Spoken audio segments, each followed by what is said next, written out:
தமிழகம் முழுவதும் நடைபெற்று வரும் அம்மா திட்ட முகாம்களில் கோரிக்கைகள் உடனுக்குடன் பரிசீலனை செய்யப்பட்டு நிவர்த்தி செய்யப்பட்டன. சென்னையில் உள்ள பல்வேறு மண்டலங்களில் அம்மா திட்ட முகாம்கள் நடைபெற்றன. சென்னை KK நகரில் உள்ள மாநகராட்சி மைதானத்தில் நடைபெற்ற அம்மா திட்ட முகாமில் ஏராளமான பயனாளிகள் சாதிச் சான்றிதழ், முதியோர் ஓய்வூதியம் போன்றவற்றிற்கான விண்ணப்பங்கள் அளித்தனர். இவர்கள் அனைவருக்கும் உடனடியாக சான்றிதழ்கள் அளிக்கப்பட்டு உரிய தீர்வு காணப்பட்டது. நுங்கம்பாக்கத்தில் நடைபெற்ற அம்மா திட்ட முகாமிலும் மயிலாப்பூர், சேப்பாக்கம் ஆகிய இடங்களில் நடைபெற்ற முகாம்களிலும் ஏராளமான பயனாளிகள் பங்கேற்று பயனடைந்தனர். அம்மா திட்டத்தில் வந்தோன்னே அன்னைக்கு காலையில் கொடுத்து அடுத்த நிமிஷமே ஒரு 11 மணிக்கு எனக்கு சர்டிஃபிகேட் இஷ்யூ பண்ணிட்டாங்க.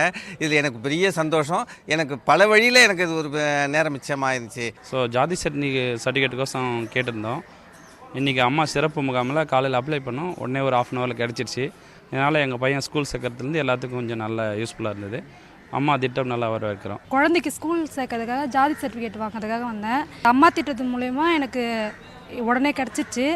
அதுக்கு அம்மாவுக்கும் தமிழக அரசுக்கும் ரொம்ப நன்றி. இன்றைக்கி காலையில் தான் அப்ளை பண்ணேன் கம்யூனிட்டி சர்டிஃபிகேட்டு. உடனே வித்தின் 2 ஹவர்ஸில் கொடுத்துட்டாங்க. அம்மா திட்டத்து மூலிமா மக்களுக்கு வந்து ஒரு நல்ல பலன் அடையும்படி இருக்குது. ஜாதி சர்டிஃபிகேட்டுக்கு வாங்க வந்தேன். காலைல வந்தேன், 2 ஹவரில் கொடுத்துட்டாங்க. இந்த திட்டத்தை வழங்கினதுக்கு அம்மாவுக்கு ரொம்ப நன்றி. கன்னியாகுமரி மாவட்டம் இரணியலில் நடைபெற்ற அம்மா திட்ட முகாமில் 1000 மனுக்கள் பெறப்பட்டு அவற்றுக்கு தீர்வு காணப்பட்டது. தஞ்சை மாவட்டம் கும்பகோணத்தை அடுத்த தாராசுரத்தில் நடைபெற்ற அம்மா திட்ட சிறப்பு முகாமில் பெறப்பட்ட மனுக்களுக்கு உடனடி தீர்வு காணப்பட்டது.